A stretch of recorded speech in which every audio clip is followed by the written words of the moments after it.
Hello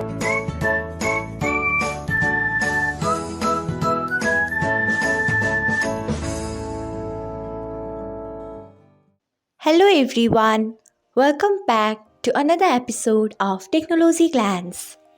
Today, in this video, I'm going to guide you through how you can change Who Can Call Me to Everybody on Telegram.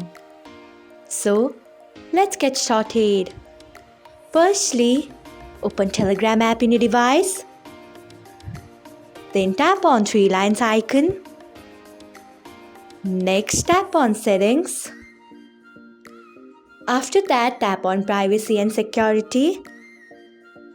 Next, you can see the option of calls. Tap on it. Then tap on Everybody.